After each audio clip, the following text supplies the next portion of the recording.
Pero el verdadero arrepentimiento, ¿qué implica? ¿Con qué concluimos hace 8 días? ¿Qué implica un verdadero arrepentimiento? Un verdadero arrepentimiento implica un cambio. El verdadero arrepentimiento nos lleva a cambiar, a corregirnos. Hemos confundido tal vez por mucho tiempo que arrepentimiento es solamente llorar y llorar y llorar, y aquí a veces en los altares dejar ahí lágrimas de mocos, mis hermanos, y llorar, pero salir y seguir haciendo lo mismo. Pero resulta que el verdadero arrepentimiento es tomar acciones de cambio en nuestra manera de vivir. Que si iba dándole la espalda a Dios, ahora me volteo y camino hacia Él. El verdadero arrepentimiento es cambio. El verdadero arrepentimiento es dejar de vivir en mi voluntad y empezar a vivir en la voluntad de Dios. Por eso ese mensaje no queda ahí muerto, mis hermanos. Ese mensaje quedó para que usted lo continúe viviendo día tras día. Y hoy tenemos un mensaje que se llama tiempo para reflexionar. Dios es un Dios, mis hermanos, que Él no está asustado. Déjeme contarle eso, si usted lo sabía, Dios no está asustado. Dios tampoco está diciendo, ay, se me está saliendo de control las cosas. No, Dios todo lo tiene bajo control.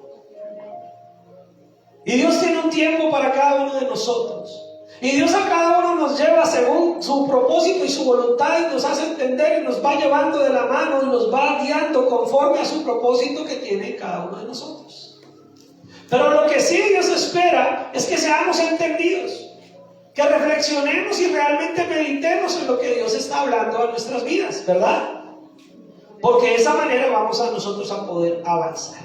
Iniciamos entonces hace 8 días con el libro de Eclesiastés en el capítulo 1 y aprendimos algunas cosas. Que Eclesiastés quiere decir predicador, que viene del hebreo kohelet, que quiere decir uno que llama o congrega al pueblo. Y aprendimos también hace 8 días que la palabra vanidad en el original es la palabra hebel, que quiere decir vapor o humo, o significa algo transitorio o pasajero. Esto solamente para los que no estuvieron hace 8 días y quieran mantenerse en sintonía con lo que estamos haciendo el día de hoy. Entonces vamos a continuar en el libro de Eclesiastés, en el capítulo 2, para mirar por qué hoy tenemos que reflexionar. Un tiempo para reflexionar acerca de nuestra vida y de nuestra condición como hijos delante de Dios. Dice la palabra del Señor en Eclesiastés capítulo 2, versículo 1, y como ya lo leímos, pues algunos versículos lo vamos a leer muy rápido y otros nos vamos a detener. Dije yo en mi corazón, ven ahora, te probaré con alegría y gozarás de bienes, mas he aquí esto también que era vanidad. Mis hermanos, el mundo, la sociedad y nosotros como seres humanos, porque es que lo que hay que entender, mis hermanos, es que somos seres humanos, que realmente estamos en un cuerpo y en una condición y en una naturaleza inclinado a la maldad, inclinados a satisfacer todo tipo de necesidades y placeres, agraden o no agraden a Dios. Y entonces tenemos que reflexionar si vamos a seguir dejando que nuestra naturaleza nos domine, o de verdad entendemos que Dios quiere hacer una transformación y un cambio de nuestra naturaleza a plenitud. Amén. Entonces dice la palabra del Señor que Salomón, quien es el que aparentemente está escribiendo el libro de Eclesiastés, él en algún momento como rey, como hombre poderoso, con autoridad, con riqueza, con bienes, dijo, bueno, vamos a buscar los placeres, busquemos las cosas buenas de esta vida aparentemente, y entonces en ese buscar descubrió que todo eso era ¿qué? Vanidad. Y yo he hablado, y ojalá que nadie haya pensado así, pero yo sí he hablado en mi vida cristiana acerca de estos pasajes con otras personas, y hay gente bien pícara hasta para analizar la palabra y agarrarla a su manera. Dice, pero si entonces Salomón hizo eso, porque yo no puedo. ¿Por qué yo no también voy a buscar todos los placeres y todo y después me arrepiento como Salomón? Bueno, déjenme decirle algo. Usted no se llama Salomón. Usted no fue el rey de Israel. Usted no estuvo en un encuentro personal con Dios donde Dios le dio la sabiduría de este mundo y del cielo y de la tierra. Y usted, Dios, no lo escogió para escribir un libro o 3 libros de la Biblia, ni para a través suyo dar una enseñanza a la humanidad. Entonces nosotros no podemos usar la experiencia de Salomón como una justificación para nosotros entonces también buscar hacer lo malo.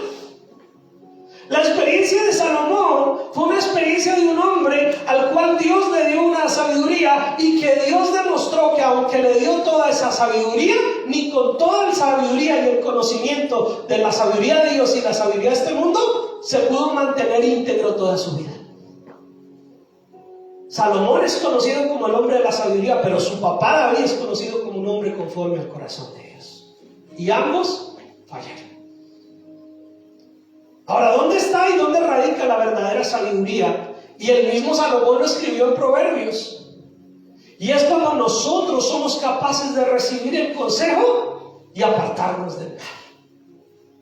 Yo no necesito pasar por la misma experiencia de Salomón para llegar a las mismas conclusiones de Salomón. Yo lo que necesito es entender que si Dios usó a Salomón y escribió esta palabra, yo puedo evitarme todo lo que él tuvo que experimentar y vivir y llegar a ese desacierto. ¿En dónde está la sabiduría de aquel jovencitos? ¿En dónde está la sabiduría de estos jóvenes? En repetir los mismos errores de su papá y de su mamá para decir, ay, ahora sí aprendí lo que mi mamá me decía. Ay, ahora sí aprendí lo que mi papá me decía. No, la sabiduría del joven, de la jovencita y de cuando nosotros somos seres humanos en nuestra juventud está en que si Dios pone a nosotros personas, sean nuestros propios padres, sea un abuelo, una abuela, sea el líder del ministerio, sea la profesora de la escuela dominical, sea el pastor, si esta es la persona que Dios usó para darnos una enseñanza, el asunto está que yo no necesito vivir todo lo mismo para adquirir la sabiduría. La verdadera sabiduría está en escuchar el consejo de Dios, retenerlo y decir, bueno, si eso ya está comprobado, si ya sabemos que el fuego quema, ¿para qué le voy a meter la mano? ¿Amén? Porque mucha gente dice, no, yo voy a experimentar. Y ahí sí le cuento. Bueno, ¿lo puede hacer? Claro. Claro que lo puede hacer. La palabra del Señor también dice que todo nos es lícito, pero no todos nos conviene. Usted puede hacer de todo, pero no todo le agrada a Dios. Usted puede tener todas las satisfacciones y los placeres de este mundo, pero no por eso va a ser más sabio. ¿Dónde está la insensatez? Dice la palabra del Señor. Y los que de pronto han sido curiosos y han visto los devocionales, ¿en dónde está la seguridad de aquel que es sabio? En no despreciar, en no desechar la enseñanza. Dice la palabra del Señor que los necios, los insensatos, desprecian la sabiduría, desprecian la enseñanza, desprecian la disciplina. ¿En dónde está el éxito de nosotros? En justificarnos y buscar siempre, miren mis hermanos, el asunto con este mensaje de hoy de reflexionar no es volverlo a leer todo y mirar un estudio. El asunto es entender realmente si somos conscientes de qué es lo que estamos esperando que la palabra de Dios haga en nuestras vidas. Porque podemos escucharla, podemos aprenderla, podemos memorizarla y podemos hasta explicarla y enseñarla. Pero si no estamos dispuestos a obedecerla, no ha pasado nada. El reflexionar con la palabra del Señor es como esa palabra me invita a mí a hacer yo el cambio, a yo hacer una situación en mi vida que realmente demuestre y entienda que esa palabra de sabiduría que he recibido la he atesorado en mi corazón y he tomado decisiones con esa palabra. Porque, ¿qué pasa con nosotros como iglesia? Y no digo aquí Príncipe de Paz, aquí hago una aclaración. Cuando yo me refiero a la iglesia, no me refiero específicamente a nosotros. Estoy hablando de toda la iglesia cristiana en el mundo. ¿Qué pasa de nosotros como iglesia? Y es que estamos gordos y obesos de palabra. Estamos obesos de recibir y recibir y recibir, y sabemos y sabemos y sabemos, pero no nos ejercitamos. ¿Verdad?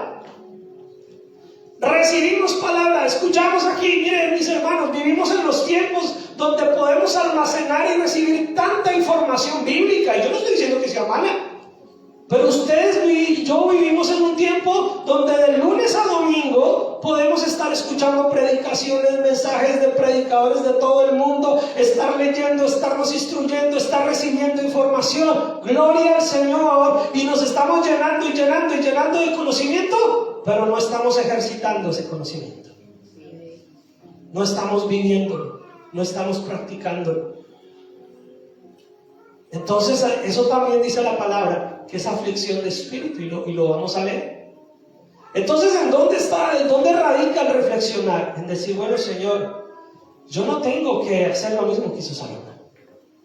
Yo no voy a justificar mi vida de pecado amañando la palabra a mi conveniencia. Pero si Salomón lo hizo. Pastor, sí, pero si mire, usted mismo lo está leyendo, Salomón lo hizo. Sí, para que usted y yo no lo hagamos. Para que usted y yo tengamos hoy la enseñanza de Salomón y sepamos que eso no es necesario. Tal vez usted como mamá, usted como papá, no me voy a meter aquí en camisa de 11 varas de problemas, pero tal vez usted como papá o como mamá en alguna oportunidad le ha dicho a su hijo, mira hijo, yo cuando fui joven cometí este error, bueno mamá o bueno papá, pues si usted lo hizo, entonces yo también puedo hacerlo. No, cabezón, la idea es que le están contando para que usted no caiga en lo mismo, no lo haga. ¿Para qué quiere repetir el mismo error si ya su papá le está diciendo todas las consecuencias o su mamá le está diciendo todas las consecuencias que le significó haber cometido ese error? Precisamente, para que nosotros seamos más sabios, tenemos que recibir ¿qué? El consejo, la sabiduría, recibir la enseñanza del Señor. Dice la palabra del Señor, dice, a la risa dije, enloqueces, y al placer, ¿de qué sirve eso? ¿De qué sirve andar en busca de placeres, mis hermanos? Ay, pastor, pues la palabra lo dice, placeres, para sentir placer. Y yo sé que muchas veces uno predica aquí y hace muchos comentarios bíblicos, pero aún la ciencia, aún la tecnología, aún los científicos, aún la biología y aún la medicina y aún muchas áreas del conocimiento, después de dar toda una vuelta de investigaciones, llegan a conclusiones que la Biblia ya estaba ahí. Y la misma medicina, la misma ciencia ha establecido, y los psicólogos, que cuando la vida del ser humano se lleva solamente satisfaciendo sus placeres, eso produce, y no me pregunto porque no soy médico ni soy biólogo, pero eso produce unos químicos en el cerebro que generan ese estímulo, ese placer. Pero que la verdadera felicidad no consiste en esos placeres, en esos químicos que estimulan el cerebro, porque el cerebro y el cuerpo se empieza a acostumbrar tanto a eso que cada vez son menos efectivos. Cada vez le producen menos placer. Entonces lo que antes le causaba placer, ya ahora no, entonces necesita algo más fuerte, necesita algo más que le ayude, algo más, y siempre el ser humano va a estar buscando algo más que le genere ese placer. Pero como esos químicos que producen el cerebro son temporales, eso se acaba y es como un vicio. Vuelve y demanda, vuelve y pide, pero eso no es felicidad. Porque solamente Cristo nos puede dar un verdadero gozo. Solamente el Espíritu Santo puede entrar en nuestras vidas y derramar un gozo que nada lo puede quitar. Y estar como Pablo y Silas en la cárcel cantando con gozo en su corazón. Estar como Esteban cantando en medio de que lo apedreaban mientras moría. Pero ese gozo no se consigue en los placeres de este mundo. Porque todos los placeres de este mundo, como ya lo vimos, ¿o qué? Vanidad. Y esa vanidad que es temporal, pasajera.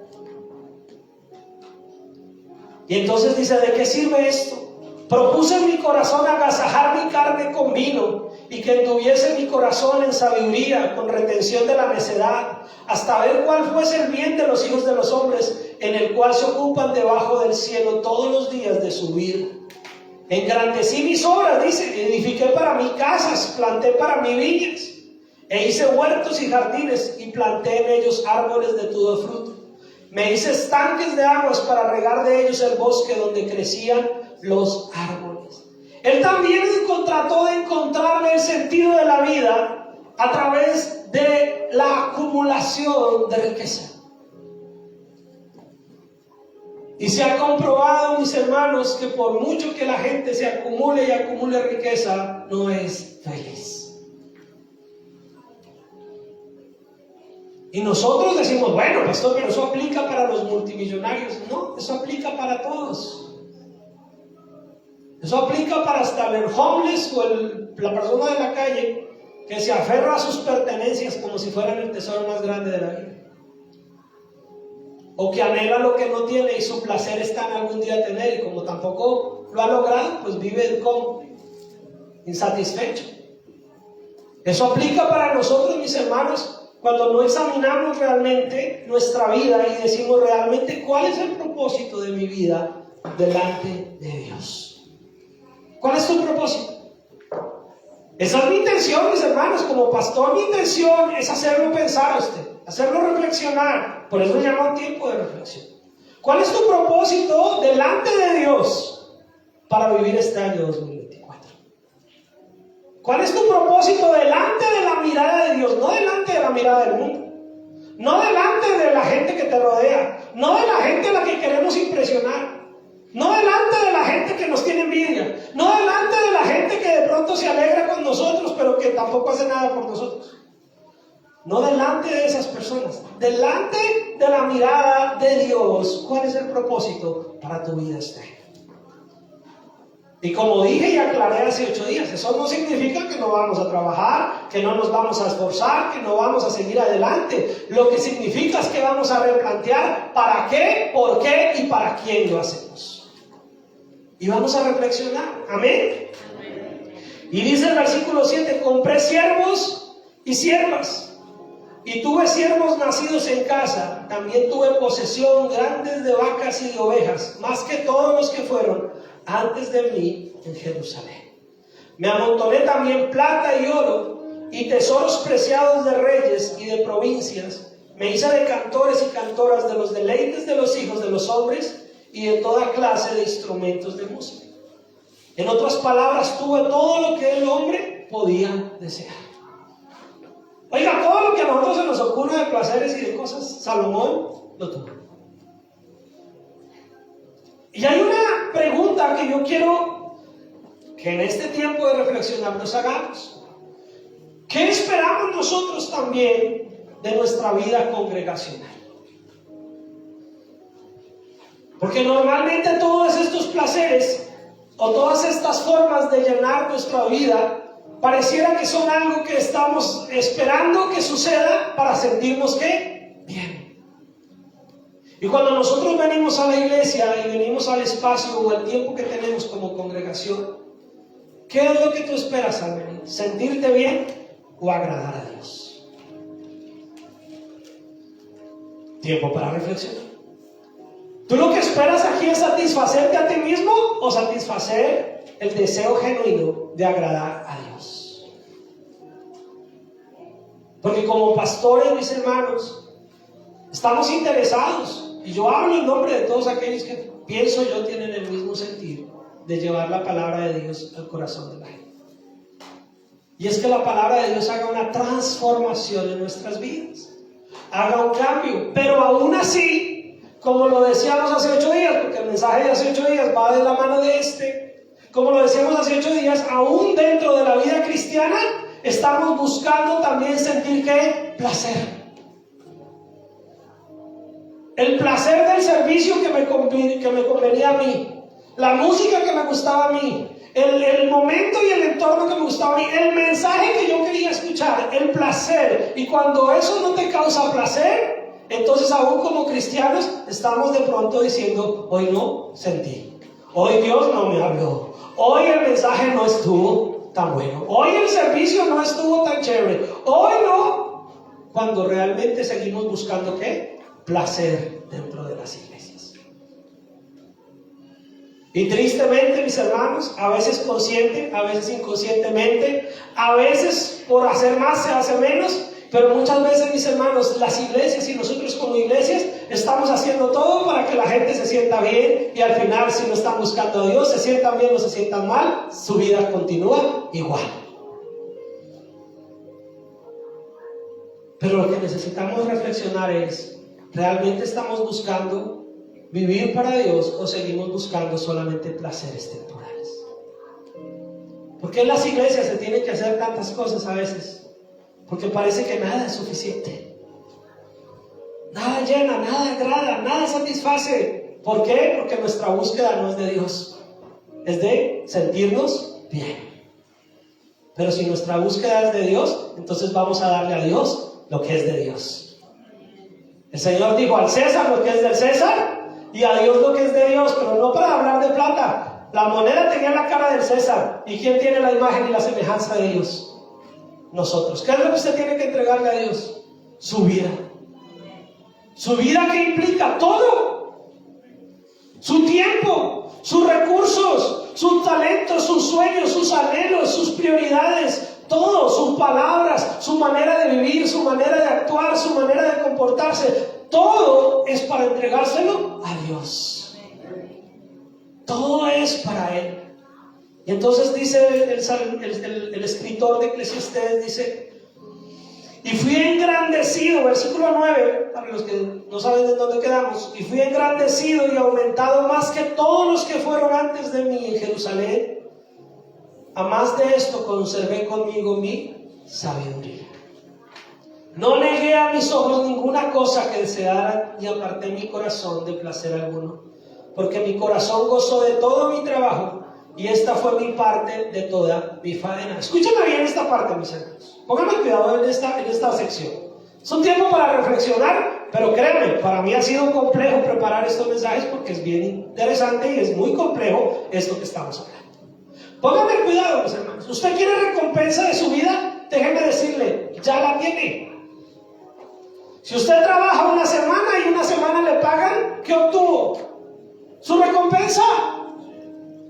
Si usted trabaja un mes y le pagan ese mes, ¿usted qué obtuvo? Su recompensa. Si usted va al supermercado y agarra una garrafa o jarrón de leche y la paga y se la lleva, ¿qué obtuvo? Pues lo que pagó. Lo que está diciendo aquí es que si todo lo que nosotros recibimos es por lo que hemos hecho, pues está nuestra recompensa pagada. No estamos recibiendo nada diferente a lo que ya nosotros mismos hicimos. Pero lo que no nos estamos dando cuenta es que todo eso viene gracias al favor de Dios.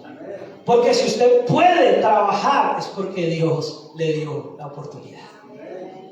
Porque si usted se pudo levantar de la cama es porque Dios le dio la oportunidad.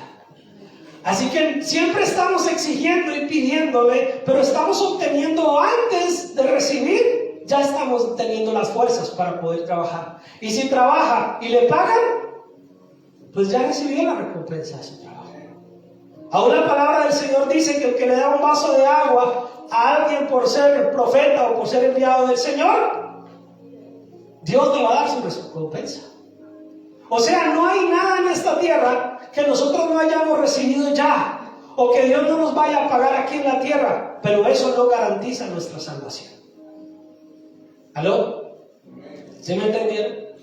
Eso no garantiza nuestra salvación. Nuestra salvación no está por lo que nosotros hacemos, o trabajamos, o por lo que diezmamos. Es que yo soy el que más diezmo en la iglesia. Gloria al Señor. Si lo hace para el Señor, síganlo haciendo. Pero si lo hace pensando que eso compra su salvación, debemos estar diciéndole que está muy equivocado. Entonces dice: todo esto fue mi parte y mi faena. O sea, la recompensa de todo mi trabajo, ¿qué pasó? Pues la obtuve. Es más, no le pagan a usted $1 en su trabajo y usted hace completo. No le pagan a usted su trabajo las horas que era y usted va a exigirlas, ¿verdad? Porque usted quiere lo que es, ¿qué? Justo, ¿no? Una de las frases que más usamos nosotros los seres humanos es: eso es injusto, eso no es justo. Pero si vamos a mirar nuestra vida, ¿qué le damos al Señor? Creo que no estamos siendo justos. ¿Qué es ser justo delante del Señor? Siempre estamos en deuda con Él. Siempre estamos detrás, nunca adelante. Porque Él siempre nos está dando más de lo que nos merecemos. Siempre nos está bendiciendo más de lo que nosotros realmente hicimos. El Señor siempre está haciendo más por nosotros. No nos merecemos nada. ¿Qué es lo justo para nosotros? ¿El castigo eterno? Ay, nadie dijo amén. ¿Qué es lo justo para nosotros como pecadores? El castigo eterno. Lo justo, mis hermanos, era que Cristo no hubiera muerto por nosotros. Pero el justo se hizo pecador por nosotros. El justo recibió el precio de lo que era justo para nosotros. El justo recibió el castigo que era para usted y para mí. El justo hizo que la justicia de Dios pudiera reinar en nosotros, cuando lo único que merecíamos era el castigo eterno. Entonces, ya hemos recibido, ya hemos sido bendecidos. Oiga, no parece que estoy predicando hoy muy triste, ¿verdad? Pero es tiempo para reflexionar. Miré yo luego todas las obras que habían hecho mis manos y el trabajo que tomé para hacerlas, y aquí todo era ¿qué? Vanidad y aflicción de espíritu y sin provecho debajo del sol. Muchas veces, mis hermanos, todo lo que hacemos es como perseguir el viento, dice otra traducción. Pareciera que no valiera a veces la pena, pero ¿sabe por qué no es que valga o no valga la pena? Y aquí está el secreto del asunto. No es que lo que hagamos no tenga valor o sí tenga valor. ¿Sabe qué es lo que pasa? Que no tenemos a alguien realmente que supervise eso diariamente en nuestras vidas, porque no le damos suficiente lugar a Dios en nuestras vidas. Entonces vivimos haciendo por hacer, hacemos por hacer, comemos por comer, trabajamos por trabajar, acumulamos por trabajar, y cuando nos damos cuenta ni siquiera sabemos para quién ni por qué lo estamos haciendo.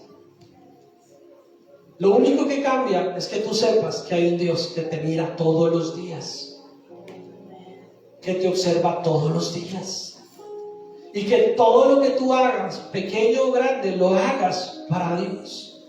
Porque la frase aquí clave es que dice sin provecho debajo del sol. Todo lo que hacemos aquí, si no es para la gloria de Dios, no tiene provecho. Si tú trabajas para la gloria de Dios, Dios va a bendecir tu trabajo más de lo que te imaginas. ¿Cómo es trabajar, pastor? Pero ¿cómo es trabajar para la gloria de Dios? Pues trabajar para la gloria de Dios quiere decir que tú sabes que tu trabajo, no importa si eres independiente o empleado, tu trabajo le pertenece a Dios. Lo que tú ganas le pertenece a Dios. Tú no eres dueño de eso, tú eres un mayordomo de lo que Dios te da.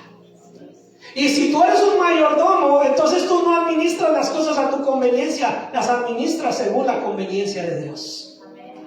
Y si tú eres un mayordomo de tu tiempo, no lo utilizas a tu conveniencia, sino lo utilizas a la conveniencia de Dios. Y si tus recursos y lo que llega a tu vida lo haces para la gloria de Dios, entonces piensas, ¿cómo glorifico a Dios en el uso aún de mis recursos? ¿Cómo hago yo para que mi vida agrade a Dios? ¿Cómo hago yo para que el uso de mis cosas dé la gloria a Dios? Y ahí es cuando todo empieza a cobrar sentido.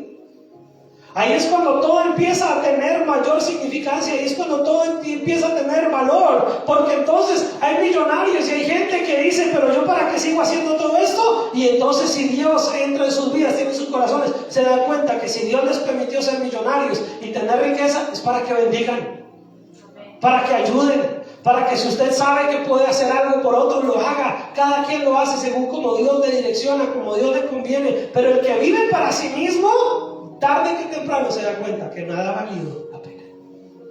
Pero el que vive para la gloria de Dios, gane poquito, gane mucho, tenga poco, sabe que Dios le ha dado para que le dé la gloria a Dios.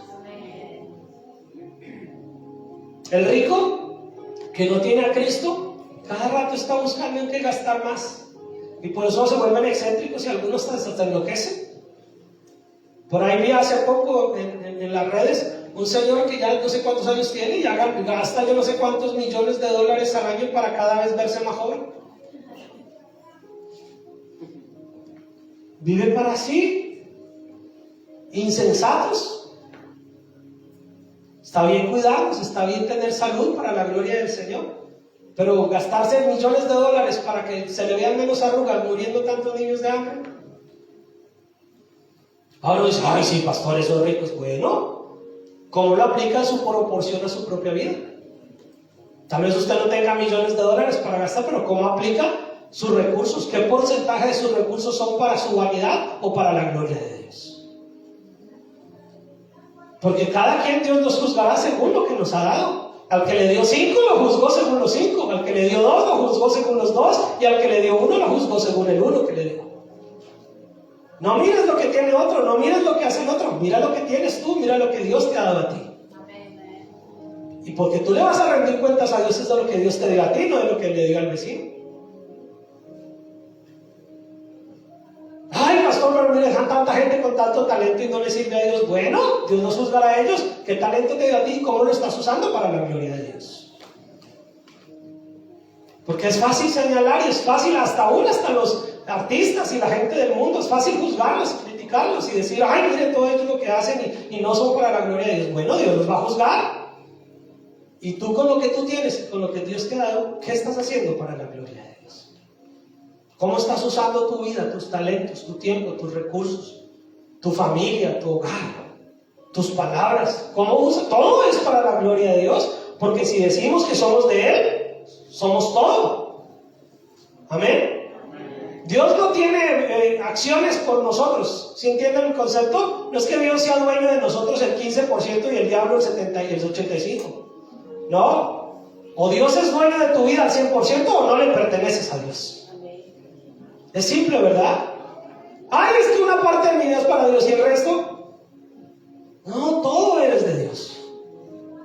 Y entonces, si todos somos de Dios, podemos vivir en esta vida con provecho.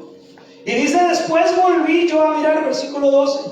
Después volví yo a mirar para ver la sabiduría y los desvaríos y la necedad. Porque ¿qué podrá hacer el hombre que venga después del rey?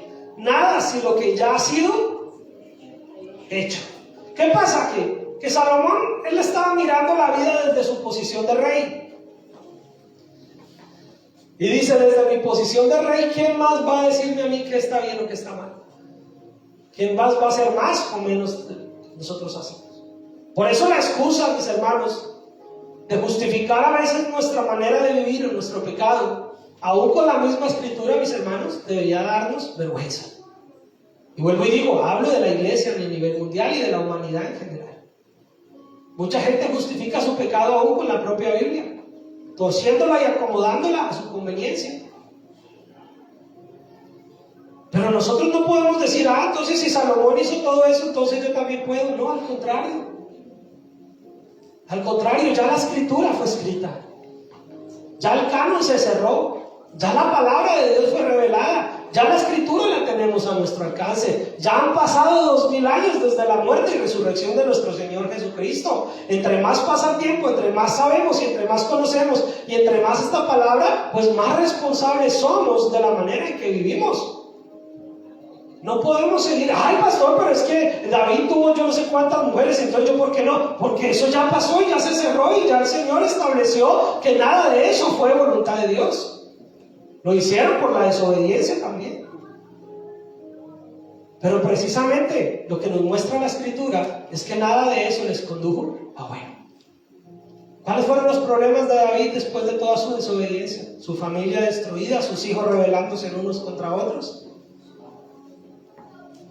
David sí era un hombre conforme al corazón de Dios, pero no, su vida no fue perfecta.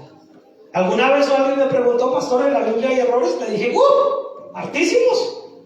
Todos de los hombres. De Dios ninguno, pero de los hombres que están escritos, una cantidad de errores. Precisamente, hoy nosotros tenemos todos esos hombres y mujeres y personas como Salomón y como otros que cometieron muchos errores. ¿Para qué? Para que usted y yo no tengamos que pasar por lo mismo. Ahí está la sabiduría. Ahí está el entendimiento. No para coger y justificarnos. No, pero si David tuvo 1600, yo ¿por qué no puedo tener 2, pastor? Pues porque primero usted no es David y segundo el Señor creó a Adán y Eva. No creó a Adán con 1600. Eso fue David.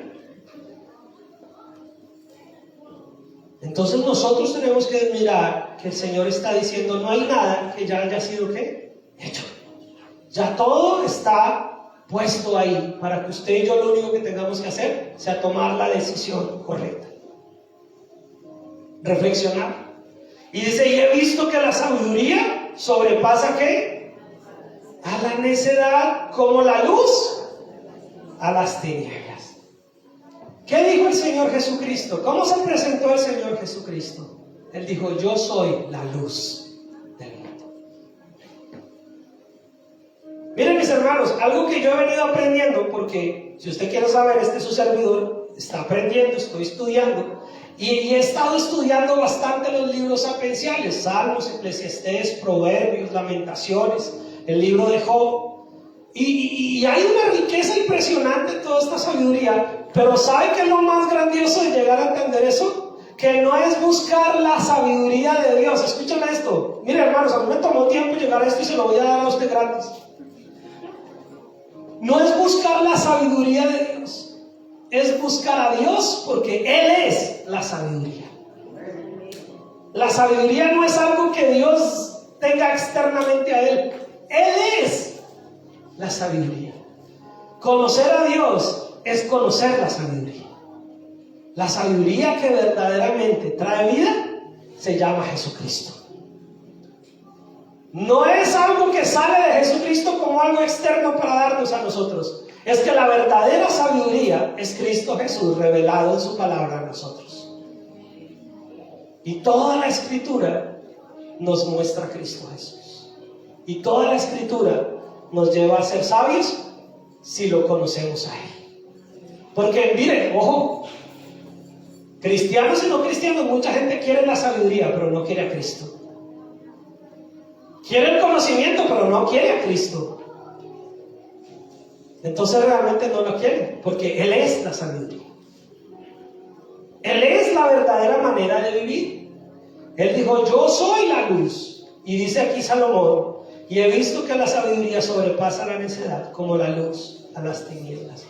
El sabio tiene sus ojos en su cabeza, mas el necio anda, ¿qué? En tinieblas. Pero también entendí yo que un mismo sucede, acontecerá al uno como al otro.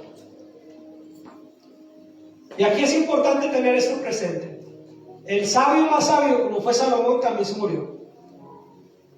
Y el necio más necio, como puede ser cualquier persona en el mundo y en la historia de la humanidad, también se ha muerto o también se va a morir.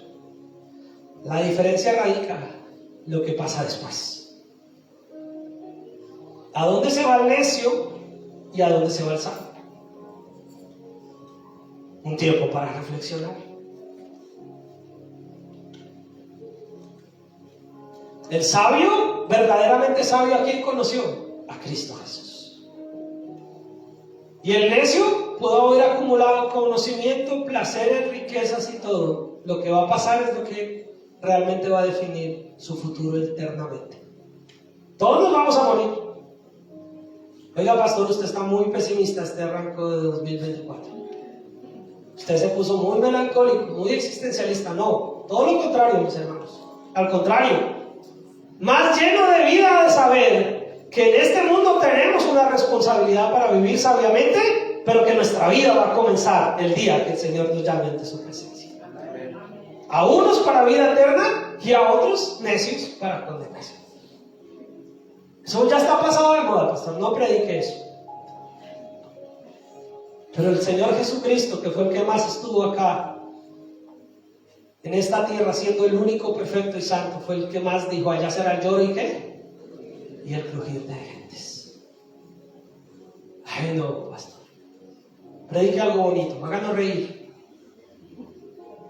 No, yo prefiero predicarle, mi hermano, que tenemos un tiempo para reflexionar, que el tiempo está cerca, mis hermanos, que la vida se nos va como un pestañear, que lo que entendió Salomón y el libro de Eclesiastés lo que nos está diciendo es: no desaproveches la vida que se te dio, porque esta vida es un suspiro, es un humo, esta vida es corta como no nos lo podríamos haber imaginado, y si no la vivimos con sabiduría seremos necios por la eternidad. Lo que tenemos que entender, mis hermanos, es que hay que valorar la vida que Dios da y la riqueza espiritual que Dios da y las bendiciones que Dios da, terrenales, materiales, espirituales, sobrenaturales, como las veas, pero valorarlas en Dios para vivirlas para Él y en Él y por Él. O sea que Eclesiastés no nos está mandando a vivir existencialistamente ni a desanimarnos, al contrario. Lo que nos está diciendo, si usted entiende y tiene un tiempo para reflexionar de que esta vida es un pestañear, de que nada de lo que a veces nos afanamos realmente tiene valor, entonces empieza a vivir para lo importante. Empieza a vivir para Cristo. Trabaja en tu trabajo común y corriente, pero con una mente puesta en cómo tu trabajo es una herramienta en las manos de Cristo. Sirve en la iglesia pensando que tampoco es para ti, es para Cristo. Sirve en el mundo, en la sociedad, sé útil, pero pensando que es una oportunidad de oro que no se va a repetir porque es una sola vida y no hay reencarnación y no hay otras cosas, solamente es esta vida para hacer un testimonio de Cristo Jesús en este mundo. Si Él es la luz, Él también dijo, vosotros sois la luz también. Porque si Cristo mora en nosotros siendo de la luz, nosotros también somos luz. La oportunidad que se nos fue hace un año, ya pasó. A esa persona que una vez te chocaste en el camino de la vida y no le predicaste de Cristo Jesús y ya tal vez no lo volviste a hacer, ya pasó. Esa oportunidad ya se fue. La pregunta y las que nos chocaremos de aquí en adelante, ¿qué vamos a seguir? ¿Las dejamos seguir pasando? El abrazo que no diste hace un año, ya no lo diste. Pero el abrazo que puedes dar mañana, tienes la oportunidad de valorar. No quiero hacer llorar a nadie, por favor, esa no es mi intención. Llore en su casa. Pero si ya no tenías a tu papito o a tu mamita con vida y estás diciendo, ay, lo hubiera abrazado más, lo hubiera abrazado menos, con todo el dolor que tengas, ya no lo hiciste. Pero abraza a tus hijos, abraza a tu esposo, abraza a tu esposa, abraza al que ya tienes ahí. No esperes a no tenerlo para estar diciendo, ay, lo hubiera abrazado más, lo hubiera abrazado más. Entonces, mis hermanos, Eclesiastés no nos está llamando a no tener sentido de vida, al contrario, nos está enseñando a vivir, pero para lo importante en Cristo Jesús. A vivir para lo que realmente es sabio y no en necedad. El sabio tiene sus ojos en su cabeza, mas el necio anda en tinieblas. Pero también yo entendí que un mismo suceso acontecerá al uno como al otro. Entonces dije yo en mi corazón, como sucederá al necio, me sucederá a mí también. ¿Para qué pues he trabajado hasta ahora por hacerme más sabio? Y dije en mi corazón que también esto era vanidad. Porque ni del sabio ni del necio habrá memoria para siempre. Pues en los días venideros ya todo será olvidado y también morirá el sabio como el necio. Escúchame algo, y esto viene más a nosotros como cristianos. ¿Estamos haciendo la obra del Señor, sirviendo al Señor para la gloria de Él o para la gloria nuestra? Esta pregunta es importante. Y el que tiene oídos para oír, oiga. ¿Estamos sirviendo al Señor y predicando la palabra y haciendo cosas para la obra del Señor, para la gloria de Dios eterna o para nosotros mismos? ¿Estamos haciendo ministerio para que nuestro nombre sea engrandecido o para que el nombre de Cristo sea engrandecido? Porque muchos predican la verdad, pero para que su nombre sea engrandecido, no el de Cristo. Muchos hacen y sirven para que su nombre sea el conocido, no para que el Dios grande y poderoso sea conocido. Ahora, lo poco o mucho que tú hagas para el Señor, ¿lo haces para que Él sea conocido o para que tú seas conocido? Para que digan, tan buena persona que es fulano de tal, tan buena personita que es fulana de tal, tan amable que es tan fulano, tan dadivoso, o para que le dé la gloria a Dios. Es una buena pregunta para reflexionar, ¿verdad? El que tiene oídos, oiga. Aborrecí por tanto la vida, dice el versículo 17, porque la obra que se hace debajo del sol me era ¿qué? Fastidiosa, por cuanto todo es vanidad y aflicción de espíritus. Asimismo aborrecí todo mi trabajo que había hecho debajo del sol, el cual tendré que dejar a otro que vendrá después de mí. Triste realidad, triste verdad. Pero el asunto, mis hermanos, es ¿qué estamos haciendo nosotros? ¿Qué legado le estamos dejando nosotros a nuestros hijos? Esto lo he dicho muchas veces y hoy lo tengo que volver a decir, porque hay hermanos nuevos que no me han escuchado. ¿Qué es más importante para ti, papá o mamá? ¿Dejarle casas y carros y propiedades a tus hijos o dejarle un legado de conocimiento del Señor? ¿O dejarle un testimonio de quién es su Señor y su Dios? Claro, hay que dejarles algo, mis hermanos. No vamos a ser perezosos, ¿verdad? Pero ¿a qué le estás dando prioridad?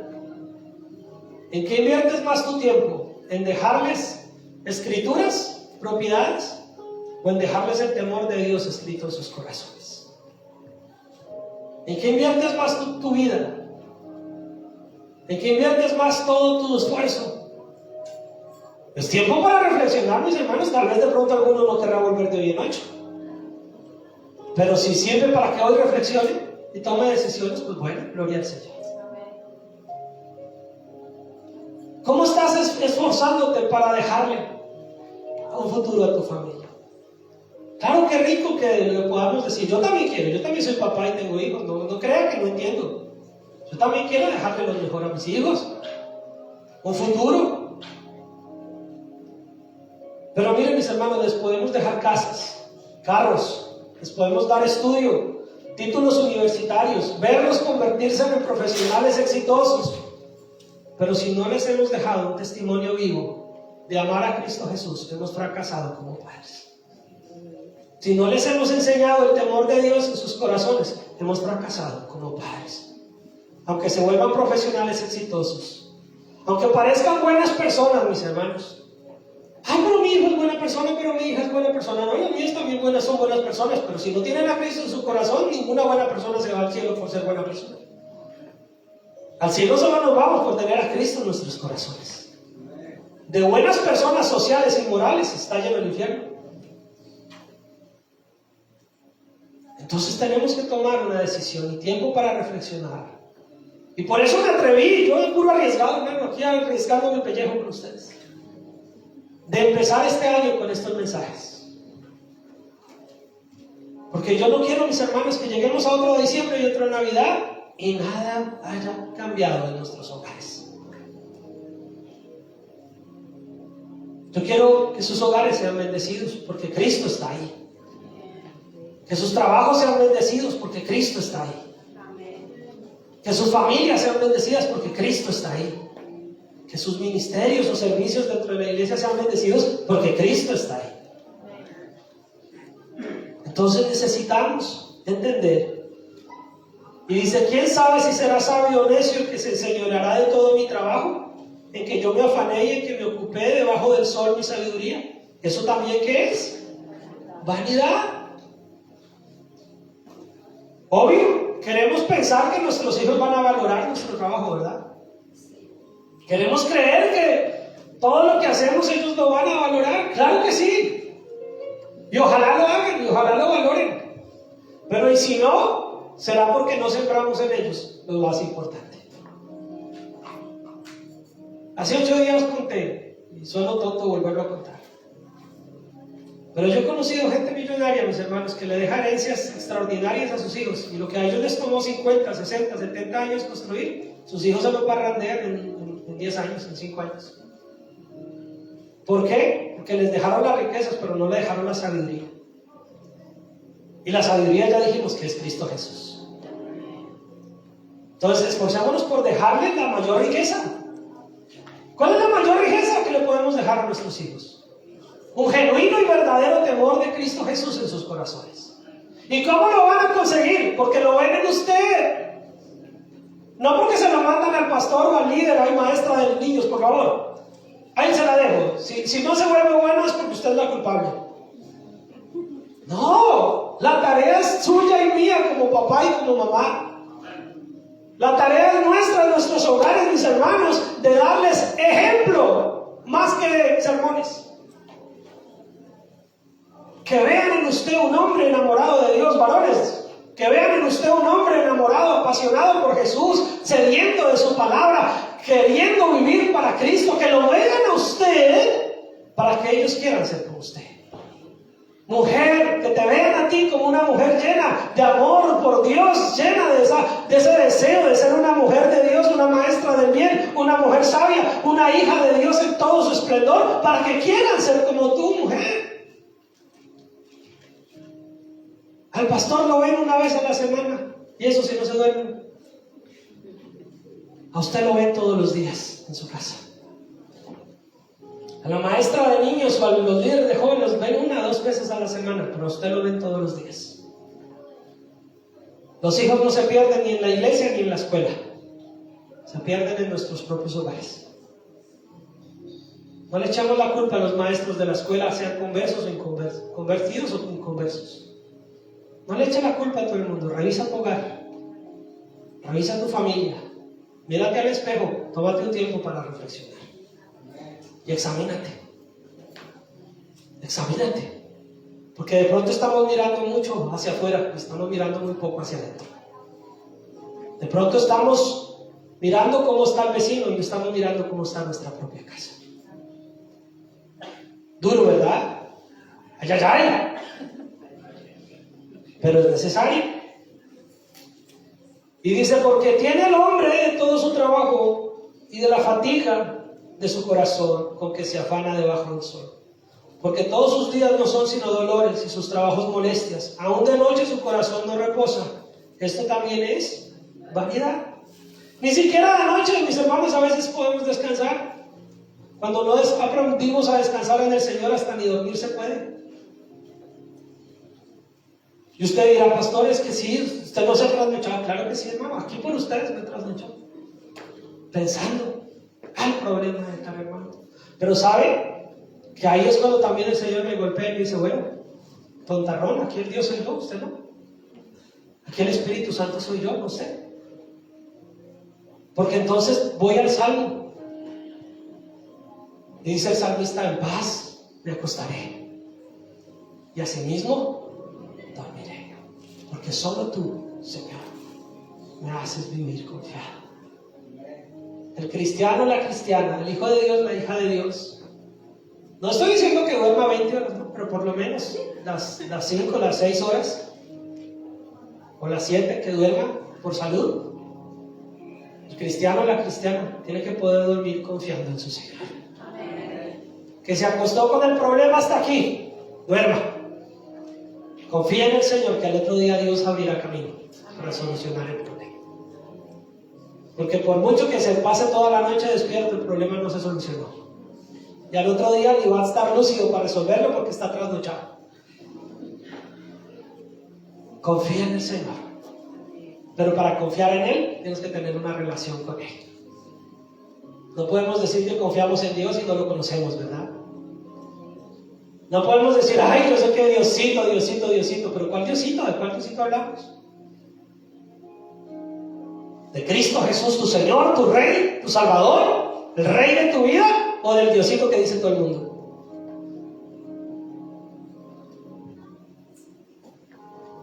No hay cosa mejor para el hombre sino que coma y beba y que su alma se alegre en su trabajo. También he visto que esto es de la mano de ¿qué? Miren, ya estamos llegando al final tanto del mensaje como del capítulo. Y cuando ahí dice beba, no se vaya a imaginar tequila o cerveza, ¿no? Imagínense agüita. Pero ahí dice la palabra del Señor que entonces llegó a la conclusión de que no hay nada mejor que disfrutar de la comida y del fruto del trabajo, dándose cuenta que todo eso es gracias a la bendición de Dios. Le voy a ir adelantando parte de lo que vamos a seguir viendo los domingos que vienen a continuación. Pero parte del asunto de Eclesiastés es aprender a disfrutar los pequeños detalles de la vida. Ese vasito con agua con tu familia vale más que una bebida de $20 con personas que ni siquiera te quieren de verdad. En mi país decimos, ese arrocito con huevo frito, sin carne, sin pollo, sin nada, es mejor rodeado del amor de tu familia que un banquete lleno de personas que solamente están esperando cómo clavarle el cuchillo por la espalda. Parte de la reflexión es que le está diciendo, ¿sabe qué? Encontré que la felicidad de la vida está en disfrutar la bendición de Dios, como sea. Que Dios da.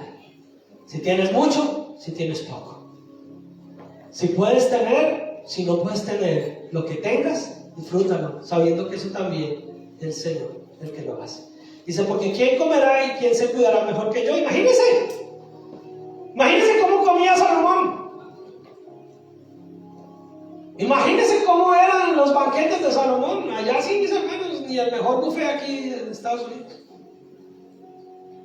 Y él va a decir, si yo, que como lo mejor, estoy diciendo Salomón, siendo rey, ¿quién va a comer mejor que yo? Y yo veo que ni siquiera eso realmente es el éxito de la vida. Así que ni siquiera si Salomón vio que él pudo tener de lo mejor, ¿Quién de nosotros puede decir que vive y come mejor que Salomón para decir que entonces Dios es injusto o es justo con usted o injusto con usted? Al contrario, alégrate de lo que tienes. Alégrate de las bendiciones que has recibido. Y alégrate porque el Señor no es escaso, el Señor te seguirá sosteniendo. Y el Señor te seguirá bendiciendo. Porque al hombre que le agrada, escúchame esto, mis hermanos, y esto es todavía más interesante y más lindo. Yo me deleito con esto, ojalá usted también. Dice, porque al hombre que le agrada, Dios le da sabiduría, ciencia y gozo. Mas al pecador da el trabajo de recoger y amontonar para darlo al que agrada a Dios. También esto es vanidad y aflicción de espíritu. Termina el capítulo, mis hermanos. Pregunta: ¿tú estás viviendo una vida que le agrada a Dios o no? Porque Dios, al que le agrada a Él, al que vive para agradarle a Él es al que le da sabiduría. A ella es a la que le da sabiduría. La gente sin agradar a Dios también busca sabiduría y no la encuentra, porque no agradan a Dios. Encontrarán conocimiento, pero no sabiduría. Acuérdense que eso lo miramos el año pasado. La sabiduría de Dios no es la terrenal. La sabiduría de Dios es la que desciende de lo alto, la que viene de Él. Si agradamos a Dios, Él nos da sabiduría, ciencia y gozo. ¿Qué más quieres? Tenerlo a Cristo es tenerlo todo. Pero hay gente que se afana por amontonar y así desaparece en un pestañear. Y de pronto no es necesariamente que usted dice, ay, sí, que alguien venga y me lo dé a mí. No, ya ahí está demostrando su corazón ambicioso. No. El asunto, mis hermanos, es que Dios nos da a nosotros lo que necesitamos. Dios nos da a nosotros lo que Él sabe que vamos a poder manejar con sabiduría. Y saben, mis hermanos, que así como he conocido millonarios que desparraman su dinero en un instante, en mi país, por lo menos, con el sueldo mínimo, he visto familias que Dios hace milagros con ese sueldo mínimo. Uno dice, pero ¿cómo le hacen con ese sueldo tan apretado? ¿Sabe por qué? Porque Dios les da sabiduría hasta para manejar cada centavo que les entra. Y siempre viven y reciben la bendición de Dios. Y levantan sus familias en el temor del Señor y hacen. Y si queremos trabajar más y acumular más, hágalo, pero para la sabiduría, con la sabiduría del Señor. Y si Dios te abre mejores puertas para vivir, y si es Dios el que te las abre, pues úsalas para la gloria de Dios. Amén. ¿Entendimos el mensaje o lo repito? Bueno, vamos a darle gracias al Señor por la palabra, pero lo más importante es que vuelvo y dejo abierto. Aquí termina el mensaje, pero el tiempo para reflexionar continúa en su vida. Llévese la palabra en su corazón, pero para que usted tenga tiempo para reflexionar. ¿Cuántos van a ser entendidos? Y van a sacar hoy en su casa, en la noche o mañana en la mañana, un tiempo para reflexionar. Venga aquí que el pastor ya no está allá al frente mirándome. Oye, ahora sí voy a reflexionar. Ahora sí voy a meditar en lo que él predicó. Vuelva y lea, vuelva y escudriñe, vuelva y acérquese al Señor. Yo aquí apenas le doy el pasaboca. Yo apenas le doy la muestra. Usted decida cómo se alimenta y cómo amplía este mensaje en su diario vivir. Amén.